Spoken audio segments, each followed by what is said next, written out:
I can't get my flash to work.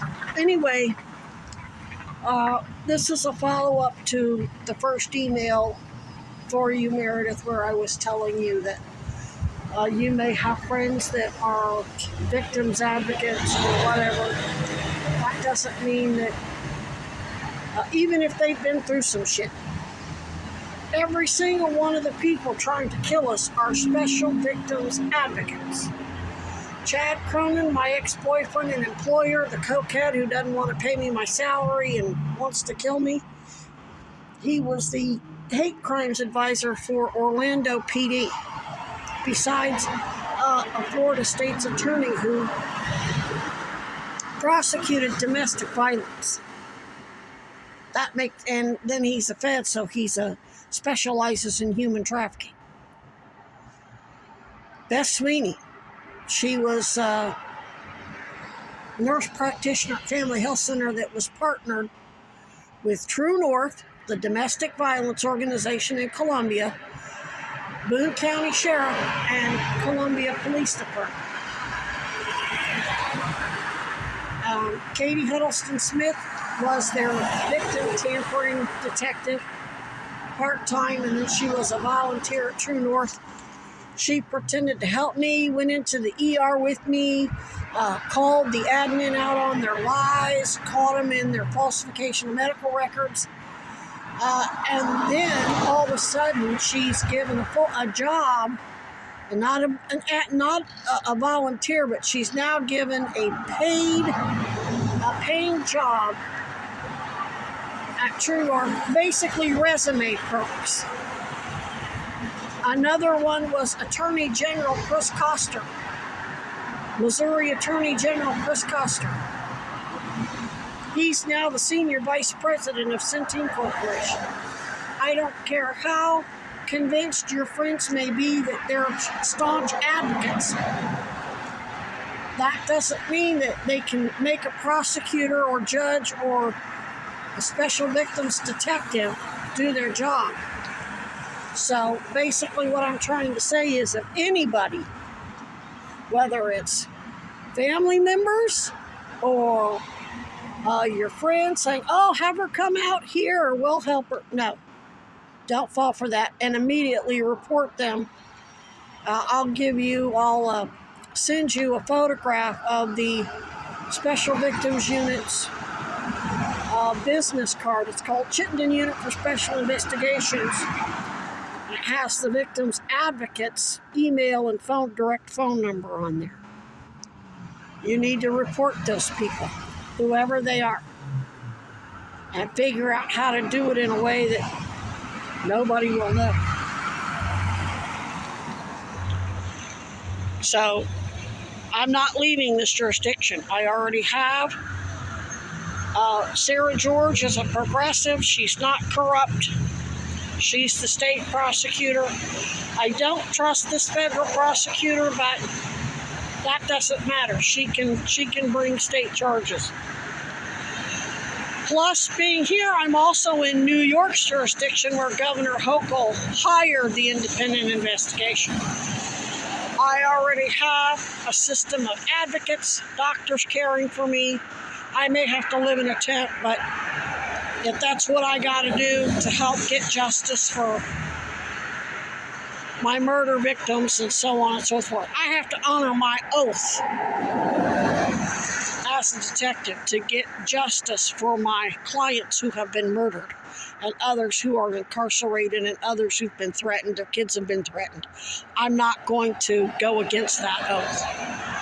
And as soon as they get me out of state lines, I wouldn't make it to Missouri. They'd probably put a bomb in the car, blow us all up. So if anybody out there feels that shit's bad enough that they need to be sequestered, they need to be finding a reason to get here. And if they're going to get petty over money, if they don't want to spend whatever it takes to get here and get themselves and their kids safe, then that's part of the problem. You have to value yourself over some damn money. What's more, if my family members had come out here, I mean, Uncle David is best friends with former municipal prosecutor Lynn Alexander. Elaine and Mary and Mom could have picked up the phone and had David call in, come out here. He could file a federal whistleblower lawsuit, get us all sequestered. We'd be fucking billionaires by now. But no, well, we don't want to spend the money. That's going to cost us.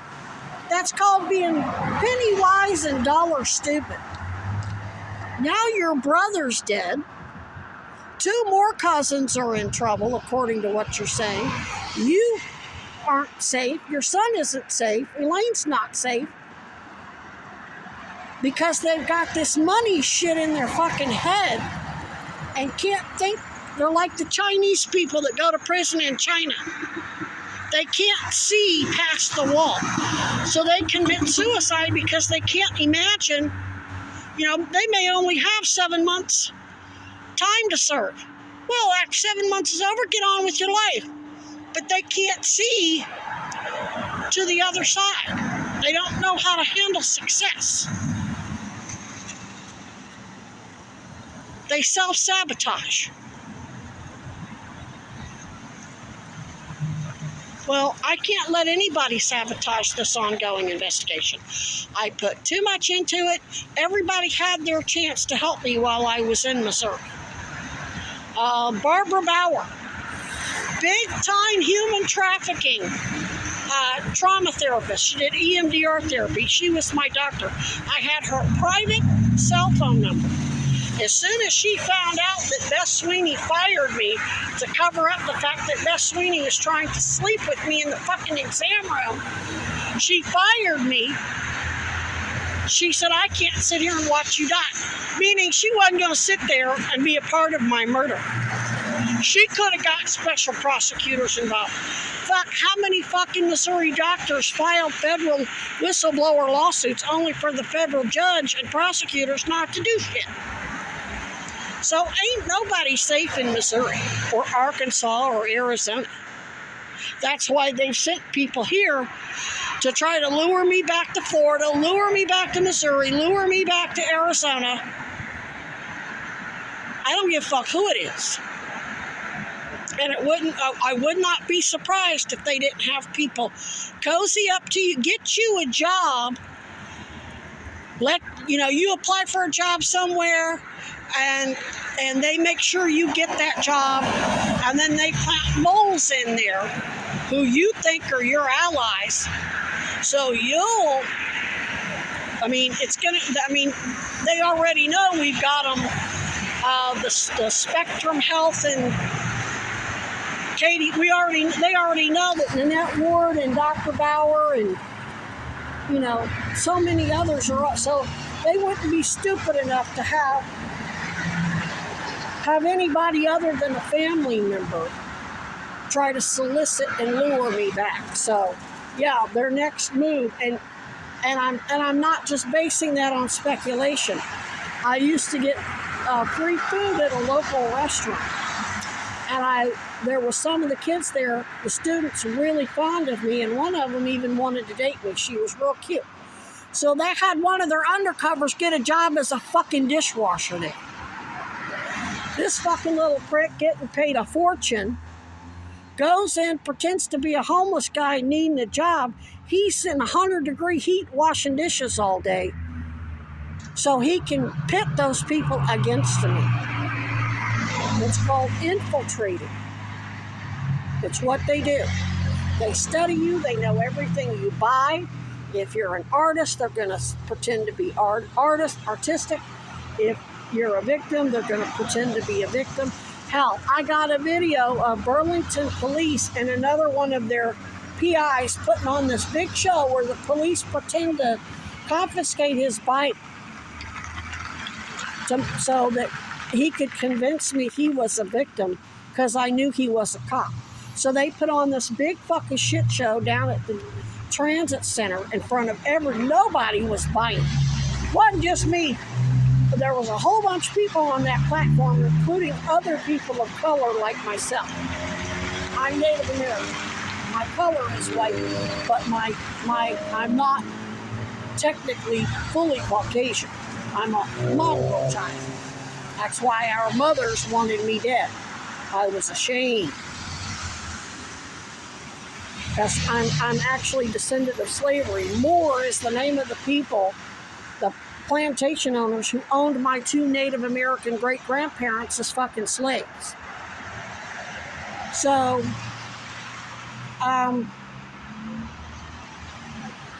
what was I saying? Anyway, they have this, the police will actually put on this kabuki theater shit with their PIs. Oh, they'll watch your banking, they'll watch everything they do to see what your special interests are, and then they'll be there. It's called mirroring. And it's actually a thing. If you look up narcissistic mirroring, Dr. Romney actually does a 44-minute like a teaching about how they mirror it, or baiting. It's like they're baiting you. They're trying to draw you in. Watch the movie Enough with Jennifer Lopez. The guy does all this love bombing shit to pander to her. Once he's married to her and they got kids, that's when the ugly starts to show. So these people will be very convincing for a very long time. Years if necessary. Now remember, Chad Cronin and Beth Sweeney both were pretending to rescue me from my abusive parents. Darla Munoz at Homeland Security there in Kansas City, Missouri, reached out to me through Facebook, came and picked me up at my Columbia apartment. Did she pick up? And she's a former nurse. I got her on audio and video saying that the doctors were murdering me. She didn't put it in those words, but as a former nurse, she knows you do not get to falsify medical records. And then they were writing for narcotics. That's drug trafficking by the doctors. Did she pick up the phone and call Mary or mom or dad and say, hey, Heather's being murdered, she needs your help? No, she helps them lie on me. That's the Department of Homeland Security in Kansas City, Missouri. The FBI invited me to their field office. Basically said I was being murdered. See ya, wouldn't want to be ya. Bye, bitch. Die. So, yeah, I've dealt with the feds. I've dealt with domestic violence, trauma therapists, domestic violence, and rape assault advocates. They all took the information they got about what was happening to me by Epstein's partners in crime and blackmailed their way into nice jobs. Threw me right under the fucking bus. In fact, I got Katie Holston Smith on audio threatening me, demanding to know where all the murder victims were buried. Well, then I'm not going to help you. I said, I don't remember that. I said, I don't know who owned that property. Well, then I'm not going to help you anymore. That's a fucking threat. And she was the Columbia Police Department victim tampering detective. Basically, like she would go over, she said she had to listen to the recordings from the jail. Like when somebody would get arrested for domestic violence, they would call their victim and beg them to drop the charges. She would be listening to all those recorded phone calls. And then plus she was also on the board at Central Missouri Stop Human Trafficking Coalition with Annette Ward. And she was actually a paid victim. She went from being an advocate to a part-time salary victim advocate at True North. And then once she realized she was going to jail, she has one of their partners contact me through Facebook Messenger promising to get me cancer treatment. And I left from Arizona back to Missouri. So don't trust anybody around you. I don't care what story they tell you. I don't care how many people they may have gotten arrested. Hell, Virginia G. Piper. I'm a cop. I investigate human trafficking. That's a special victims detective. She's Barry Goldwater's youngest daughter. That's why all this shit's going on. Because Epstein's partners in crime are the Special Victims Unit. Hell, even part of this Chittenden Special Victims Unit is corrupt. That's why they're not getting me sequestered. They want to see who else within the Special Victims Unit here is corrupt. When I was at Champlain Inn, it's actually listed as a safe place for domestic violence victims. When I went there, they were supposed to immediately get the SVU involved. No, they covered for the doctors and the police and Epstein's partners in crime.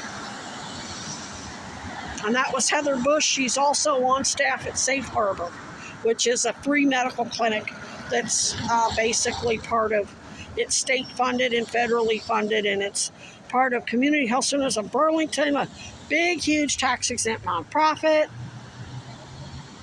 And all the doctors and nurses are also on staff at University of Vermont, which is also contracted with New York Medicaid.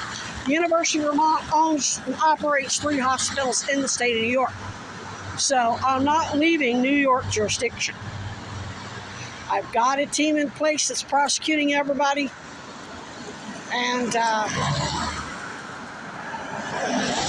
mean, if things get bad enough for you and your son, better find a way here. If you want to die for your family, I don't want you ending up like your brother. I ain't going to die for my family because they've never been my family, ever, ever. They had 4 years to act like family. I'm in this